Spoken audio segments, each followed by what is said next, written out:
up, troops? Welcome back to the Litanah army. I'm Lit, and this is Fortnite Save the World. And what we've got today, we're going to talk about elemental husks and the damage that your weapons actually do to them. Now, this is a video that lots of people have covered, but it's something that no one's covered for quite a while. So I thought it would be good to just do a bit of a refresher so that we can actually see how your weapons affect, the elemental husks, and also how elemental husks affect your buildings as well. So this is quite a big one. So what I want to start off with first is, if we have a look at these are the physical normal husks. So you can see on your screen there, these are actually the physical husks, and what we've put on there is normal. Now, this actual table that I'm using is made by Jesper Granmore from Instagram, it's just such a good table. It's really well made, it's really well put together, so I thought we'd go with this one.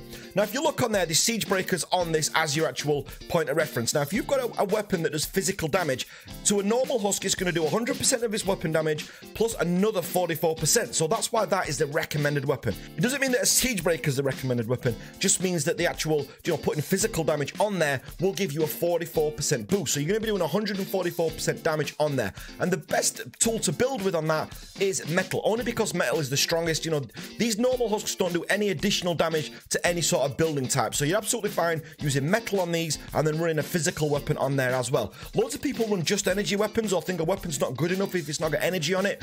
If you've got 2 assault rifles and you're going to be running 2 strong weapons, say if you've got 2, I don't know, silent specters, 2 argon assault rifles, something like that, and you have one as energy and one as the normal, so you have one as a physical but with mist monsters on it, you're going to be doing a lot of damage with that physical. So physical, don't write it off just yet. It's actually a really good thing that you can put on there. So next up, we've got the fire husks then. So this works a little bit like Pokemon in a lot of ways. What you actually find on there, as you can imagine, water damage is the best thing that you can fight against these. That will do 100% of your weapon damage to a fire husk. So it's not 100% plus 44. It's not extra effective. It just means the weapon will work, it'll be fully functional and put 100% damage out as it should do. Now, fire husks do 200% damage to wooden structures. So if you've got fire husks, try not to make wooden walls because they will get through them a lot faster than your standard husks will. Now, energy on there, if you have a look, does 75% damage. Now, that's the same for all of them. So if you're going to be fighting a water husk, a nature husk, a fire husk, or whatever it may be, energy is going to do exactly the same all the way. Now, the great thing is if you're going to fight a normal husk, then you're going to get 120% damage. As we saw from the last sheet earlier, it does 120% damage. So that's actually really good, which is why a lot of people just run energy. 120% damage on normal husks and then 75% on everyone else. To most people, it's worth taking the 25% drop just so that you're not switching weapons all the time. If you're someone who's a min-maxer who wants the absolute, put out the absolute max damage output all the time, then yeah, you're going to have a physical weapon there as well. Or you're going to try and do like we did with the bears when we had one of each. We had a water one, a fire one, and a nature one. So it's down to you. This is totally down to your playstyle. I always say in Fortnite Save the World, as long as you're helping your team out, don't let anybody tell you how to play this game. So this also works as an adverse thing as well. So fire versus nature. So if you use a nature weapon on a fire husk, you're only going to be doing 25% damage. It's the worst weapon you can use because the way I kind of see it is, imagine nature as like, a tree, that kind of thing. So if you set a tree on fire, the tree would go up in flames. But again, if you put water on the tree would absorb that and then that would make it grow. So that's just how I think of it. Maybe I've got some Rain Man thing going off in my head. I don't know. But anyway, that's how I kind of see it. So 100% if you use water, 75% if you use energy, 67% if you use fire against fire. So don't think that I should use a fire weapon on a fire husk. That's fine. It doesn't. It still significantly drops the amount of damage that you're going to be doing. Physical's going to do half damage to it, and then nature's going to do 25. And then just looking at the water husk quickly on there as well, the same kind of thing applies, but then the lowest one on there is going to be fire.